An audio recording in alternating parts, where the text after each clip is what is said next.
Hello, my name is Dr. Cassie DeSena Jacobs. Today, we're going to talk about Module 2, which is neuroplasticity for neurobiology and social work.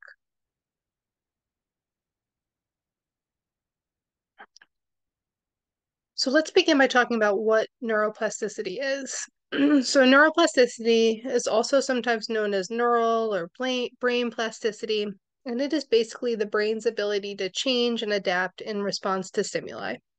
This process involves the reorganization of the brain structure, functions, and connections. Neuroplasticity can occur in many ways, which includes development, which is the brain constantly changing, learning, and during those phases, the brain can reorganize itself to support different forms of learning. Neuroplasticity occurs after injury. So, for example, the brain can change after a traumatic brain injury or a stroke. And then, of course, what we do as social workers, so therapy, the brain can change in response to different forms of therapy. Neuroplasticity can be beneficial, neutral, or even negative. So, for example, after an injury, the brain can reorganize itself to restore function, or it can create new pathways to work around damaged areas. Um, when I say that it can be negative, neuroplasticity can have consequences like loss of function or increased injury. So that's what we're talking about with stroke or a traumatic brain injury.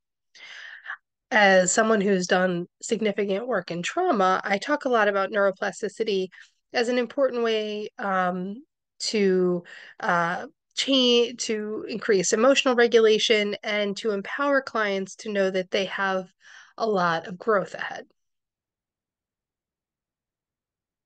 So there are different types of brain plasticity, and I want to briefly talk about structural plasticity and functional plasticity.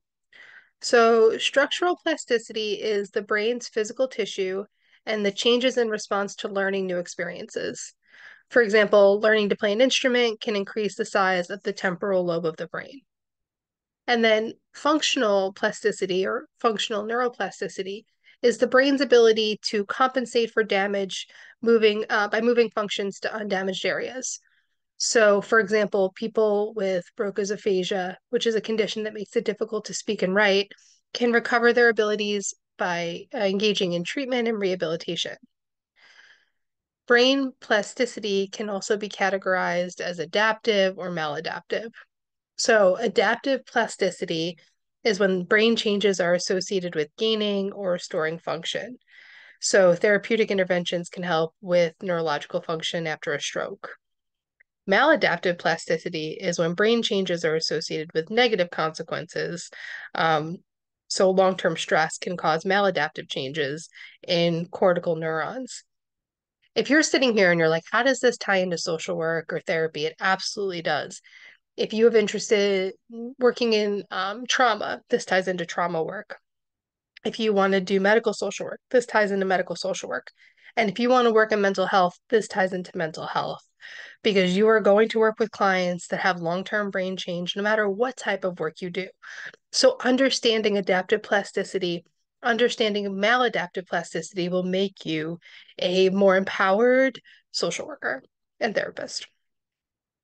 So the next slide is the most science heavy slide that I have this week. So bear with me. I want to talk a little bit about the science of neuroplasticity. Okay. So we're going to talk about salience. Because you may, as you're kind of going through the readings this week or watching the videos, you may hear the term salience matters. Um, so basically, what that means is what a person takes away from experiences and what it means to them affects their recovery. It's important for a therapist to know what's important to the patient because emotions can modulate the strength of training.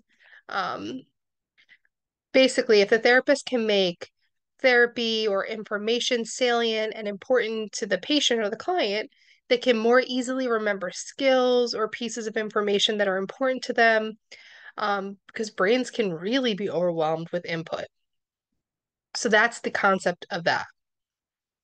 If we can make things significant to our clients, then that can make it more impactful because brains are often overwhelmed with input. And then that becomes more impactful to the concept of neuroplasticity. And then the next part of this is repetition. I'm sure you all know what repetition is. It's doing something over and over again. So with neuroplasticity, repetition matters. One of the challenges for therapists that do work in rehabilitation environments is about the idea of to quantify how much time or how many sessions does a person need to recover certain skills. Stakeholders, in particular, insurance companies, insurance representatives, and even like the clients themselves want to know how long is it going to take to get better? And the truth is, we don't really know these numbers, but we know from research and studies that thousands and tens of thousands of repetitions of certain activities are often needed to generate change. Because of this, it could take utilizing techniques like combining therapies to provide clients opportunities for repetition of skills. So, for example, to get thousands of steps that a patient may need to learn to walk again, a physical therapist may have the patient walking in between other therapies during the day or make sure they're getting up and down out of their wheelchair when they're not in their PT session. In the same way, a physical therapist could help out um, and kind of engage with the speech therapist and say, when you're in speech therapy, can you please walk from here to here? So they're doing things together. This also ties into doing work as a cognitive behavioral therapist too. We know that repetition can pay off, and then that ties into neuroplasticity as well. Environmental enrichment. Having an environment where things can happen in a positive way is impactful.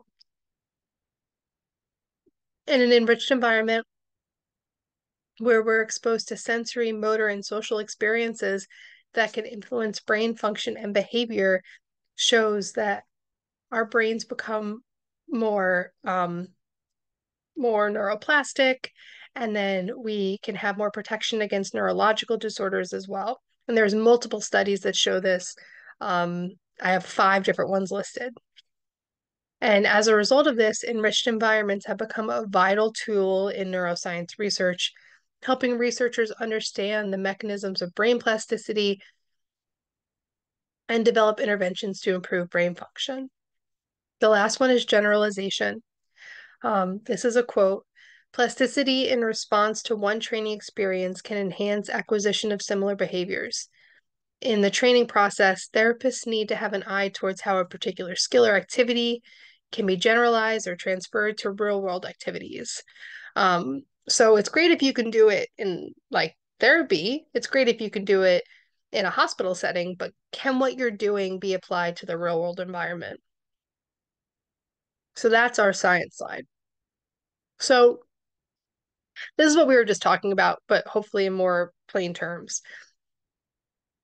If we have a routine and we do it over and over again, it's going to change our brain.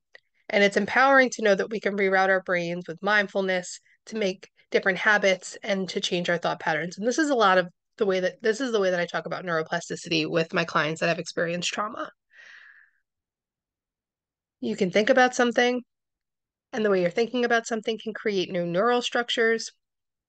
And then you can have repetition of that, and it can strengthen your neural connection.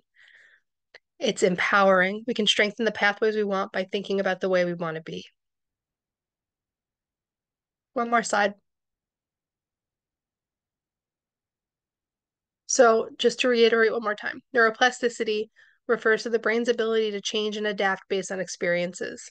It's really relevant to social work because it demonstrates that positive interventions can literally reshape a person's brain, allowing for significant behavioral changes even later in life, which provides a strong foundation for supporting clients facing challenges relating to trauma, to poverty, to adverse experiences. Think of the ACE study to different things that are happening within our climate, all these things. So, some key points about neuroplasticity and social work. As I've said over and over again, it can be a basis for hope and change. Neuroplasticity shows that the brain isn't static. Um, meaning that individuals with significant challenges can experience positive changes through the interventions you're going to do and supportive environments. It can help understand the impact of trauma. By understanding how traumatic experiences negatively affect brain development, it can help therapists tailor interventions. It also highlights the importance of early intervention. So, research highlights the brain's heightened plasticity during childhood, which emphasizes the crucial role of early intervention to promote healthy brain development. It also helps inform, hopefully, intervention strategies. It should allow therapists and social workers to design interventions that focus on building positive neural pathways through things like therapy, mindfulness, and relationships. And the biggest thing that I've said over and over again that I hope is coming across is that it's about empowerment. By explaining the concept of neuroplasticity to clients, we can empower them to actively participate on their own and engage in positive change. These are things that clients can do when they're not sitting with you. And that's a big thing. They can engage in repetition. They can engage in the salience practice. They can do this when they're not sitting in your office, and that can be incredibly empowering. Okay, well, that was our conversation about neuroplasticity. We'll talk again next week.